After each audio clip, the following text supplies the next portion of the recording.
à toutes et à tous, c'est Maëlys alias des mailles et des aiguilles. J'espère que vous allez bien.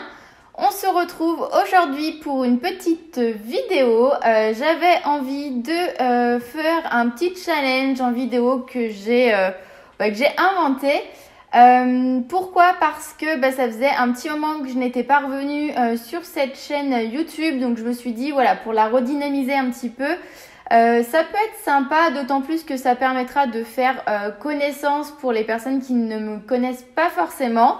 Donc c'est parti, aujourd'hui on va faire un ceci, cela, version tricot. Donc le concept c'est d'avoir deux propositions et de dire si on est plutôt ceci ou cela.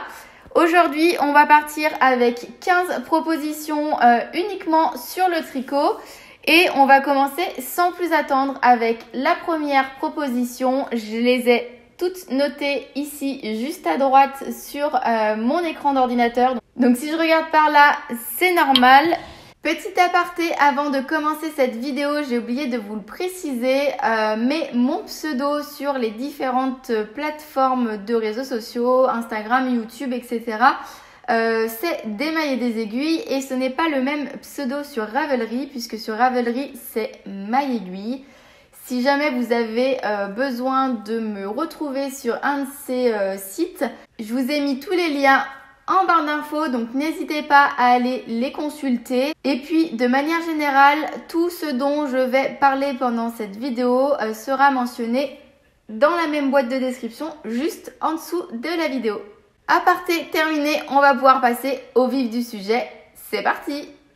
Team aiguille droite ou aiguille circulaire?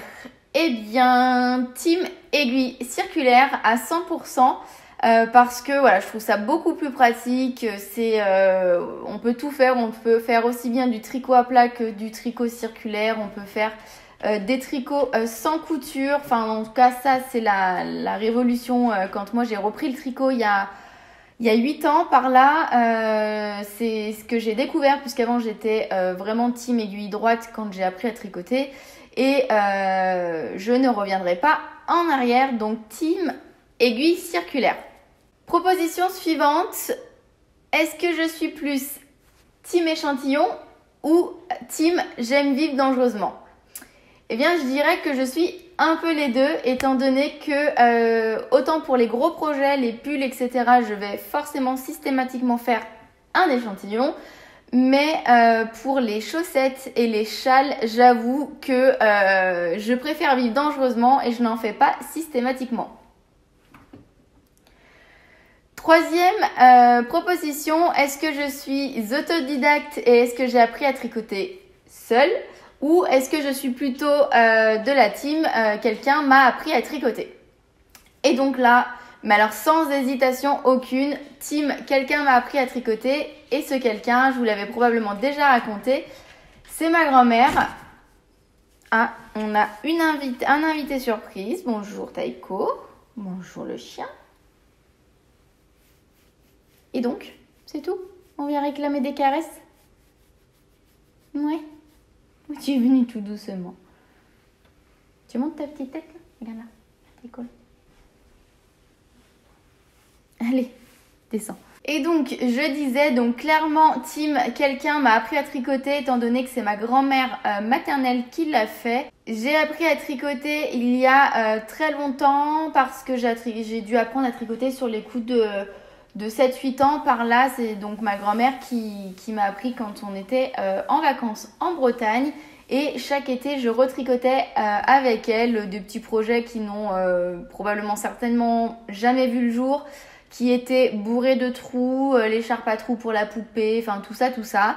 Mais c'est comme ça que je suis tombée dans la marmite du tricot. Et après une longue pause à l'adolescence, quand j'ai eu 18-19 ans et que je me suis mis en ménage avec mon conjoint, j'ai eu envie de m'occuper quand le soir il fallait rentrer à la maison et qu'on avait fait tout ce qui nous incombait. Donc c'est vers le tricot que je me suis tournée à ce moment-là et depuis je tricote quasiment tout le temps. Alors j'ai eu une période là il y a 6 mois où je tricotais plus beaucoup, mais ça y est, je suis repartie à fond. Donc voilà. Proposition suivante, plutôt gros projet ou petit projet. Et là encore, je vais dire les deux. Étant donné que j'aime autant tricoter des pulls, des gilets, voilà, des gros projets que les châles et les chaussettes, comme je le disais tout à l'heure. J'ai eu une période il n'y a pas si longtemps que ça où j'ai tricoté énormément de chaussettes. J'ai pas forcément de préférence, j'aime les deux. C'est sûr que les petits projets qui vont vite, c'est très satisfaisant. C'est pas mal de pouvoir intercaler un petit, un gros, etc. Proposition suivante, team acrylique de ce côté-là ou plutôt team laine de ce côté-ci. Eh bien, je dirais encore une fois team laine. Alors, pour moi, même si j'ai quand même un penchant un petit peu plus pour la team laine, je tricote également de l'acrylique, notamment pour les bébés, les cadeaux de naissance que je peux faire parce que c'est plus simple, parce que ça passe à la machine, etc. Et parce que l'acrylique reste quand même de manière générale plus abordable que les fils de composition pure laine. Pourquoi j'insiste un petit peu là-dessus? Parce que pour moi, le tricot, c'est un loisir et ça doit rester un plaisir de pouvoir tricoter. Et c'est vrai que si on prend que des fils de composition très luxueuse, eh ben, c'est plus forcément dans le budget de tout le monde. Moi, je peux pas forcément me permettre de tricoter tout le temps de la laine teinte à la main, etc. Donc, je ne suis pas fondamentalement contre l'acrylique pour ces raisons-là. Mais, j'avoue, maintenant que j'ai découvert les laines teintes à la main, le mérinos, etc., j'ai quand même un petit penchant pour la team laine, on va dire, parce que c'est doux, parce que c'est chaud, parce que c'est le travail de couleur qu'il peut y avoir sur les laines teintes à la main n'est pas du tout le même qu'un travail de couleur sur une laine industrielle, etc., etc. Ensuite, est-ce que je suis plus team blocage en fin de tricot ou non, je n'ai pas le temps pour ça? Alors là, clairement, il n'y a pas de question à se poser. Je suis team blocage à 100 000%. Parce que je trouve que ça révèle le tricot une fois qu'on l'a terminé. Ça permet de lui donner la forme que l'on veut vraiment définitivement. Et puis ça lisse le point. Enfin voilà, je trouve vraiment que c'est une étape importante de la finition d'un projet. Et donc je ne la saute jamais. Justement, la proposition suivante, c'est aussi en rapport avec les finitions. Est-ce que je suis plus team je rentre mes fils immédiatement après le tricot ou est-ce que je les rentre plutôt après le blocage? Et donc, là, je suis pareil, je suis team les deux, étant donné que je rentre mes fils directement après le tricot, mais je ne les coupe pas tout de suite. Je bloque mon tricot et ensuite je coupe mes fils une fois que le tricot est sec. De façon à ce que si pendant le blocage, le petit bout de fil qu'on a rentré se détend, je sais pas quoi, bouge un peu, quand c'est sec, il a pris sa place définitive, donc je peux le couper sans me dire mince, je vais couper trop court, ça va ressortir, je pourrai plus le rentrer après, etc. Donc voilà, je préfère faire comme ça. Mais encore une fois, chacun fait comme il le veut. Ensuite, team rabattage tubulaire ou team rabattage classique? Alors, moi sur les finitions, je suis partisante du fait suivant. C'est-à-dire que même si ça prend du temps, c'est pas grave du moment que ça finit bien le projet. On n'a pas à travailler 3 semaines, 1 mois sur un pull pour que les 2 dernières heures du tricot soient bâclées. Donc, par déduction, je suis team rabattage tubulaire, qui prend un petit peu plus de temps, mais je trouve que le fini est vachement plus soigné, élastique. Enfin voilà, chaque fois que j'ai fait des rabattages classiques, c'était soit trop serré, soit ça faisait chou-fleur en bas. Bref, ça m'a jamais réussi, donc forcément, je préfère le rabattage tubulaire et si possible à l'aiguille. Voilà. Ça, c'est une spéciale dédicace pour les copines de l'apéro tricot. Est-ce que je suis plus apéro tricot ou plutôt tricoté? Là je vais en choisir un parce que quand même à chaque fois si je vous dis je suis les deux ça sert à rien, mais du coup je vais être plutôt apéro tricot. Voilà, de manière générale je préfère les moments d'apéro d'apéro tricot. Non pas qu'on passe des mauvais moments quand on fait des tricotés l'après-midi, mais c'est pas pareil, l'ambiance est différente, c'est la fin de la journée, souvent il y a un petit peu de fatigue, donc on va plus rigoler sur certaines choses qui n'auraient pas forcément prêté à rire en temps normal. Puis oui, je sais pas, l'apéro, voilà, souvent on boit soit un peu de vin, soit du pétillant, des choses comme ça. Et il faut savoir que je suis de manière générale plus nourriture salée, donc forcément ça colle plus avec l'apéro. Ensuite, tricot à la maison de ce côté-ci ou tricot public de ce côté-là. Je vais choisir le tricot public puisque ça ne m'a jamais vraiment dérangé de tricoter en public. Je tricotais quand je prenais le train, donc c'est plus le cas en ce moment. Mais je n'ai pas forcément de difficulté à sortir mon tricot en public. En apéro tricot, on n'en parle pas. Voilà, quand j'ai du monde à la maison ou quand je vais des fois chez des amis ou quoi, enfin chez des amis proches, ça m'arrive d'emmener mon projet. Je n'ai pas de soucis particuliers là-dessus. Même si c'est vrai qu'en ce moment, je fais plus de tricot maison étant donné que j'ai moins l'occasion de tricoter en public puisque mes habitudes un petit peu de travail, ma routine, etc. a changé.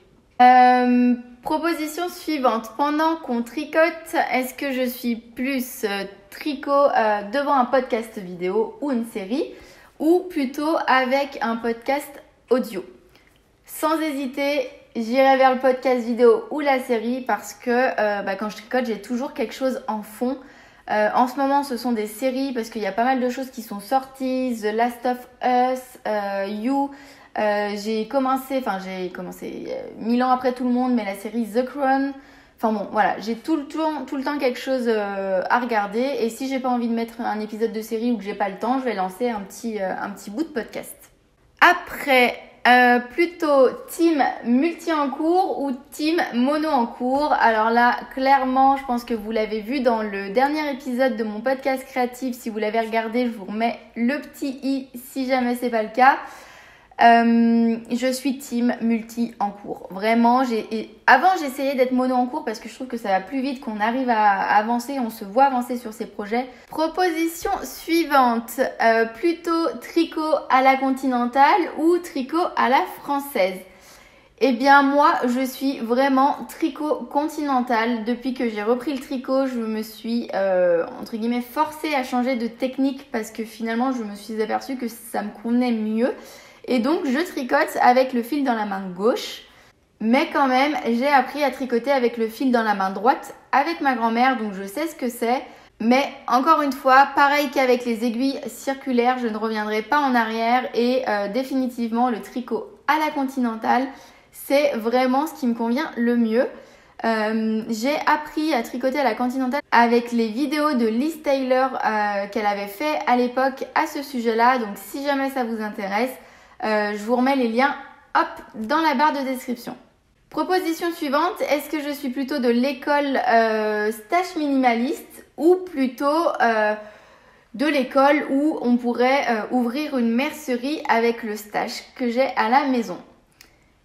Eh bien, j'étais plutôt partagée sur la question, mais je pense que je suis plutôt team stache minimaliste. Alors quand on dit stache, c'est vrai que je ne l'ai pas précisé, ça fait référence au stock de laine qu'on a chez nous. Moi, le mien, il n'est pas si conséquent que ça. Alors, j'ai de la laine d'avance, il n'y a pas de souci.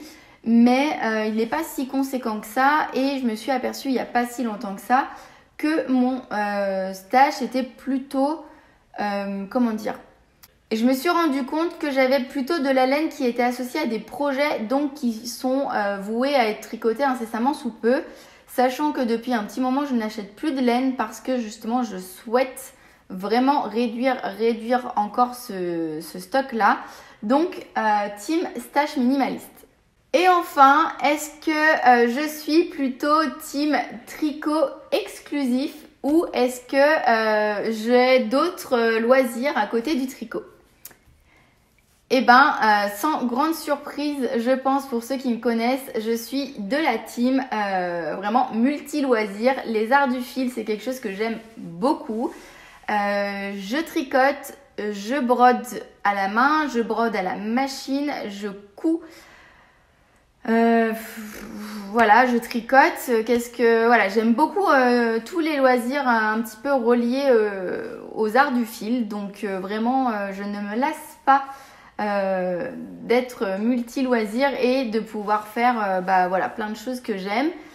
Sachant que pour ceux qui ne me connaissent pas, j'ai une partie activité professionnelle reliée aux loisirs créatifs, étant donné que j'ai ouvert l'année dernière mon petit atelier de personnalisation et de création textile. Voilà, donc si jamais ça vous intéresse, je vous mets tout ça pareil dans la boîte de description. Et voilà, on en a terminé avec ce petit challenge, ceci ou cela. J'espère que c'est une vidéo qui vous aura plu. Je me suis beaucoup amusée à réfléchir aux différentes propositions et à tourner cette vidéo. S'il y a des podcasteuses qui passent par là, n'hésitez pas à reprendre le challenge. Je vous mets toutes les propositions dans la boîte de description. Voilà, et n'hésitez pas du coup à me taguer ou à me mentionner dans votre vidéo de façon à ce que je puisse venir la voir. Ça me ferait vraiment très plaisir et ça peut être super sympa que ça fasse une petite chaîne. Et voilà, cette vidéo touche à sa fin. Je vous fais plein de gros bisous. Je vous dis à très bientôt pour de nouvelles vidéos. Portez-vous bien. Bye bye.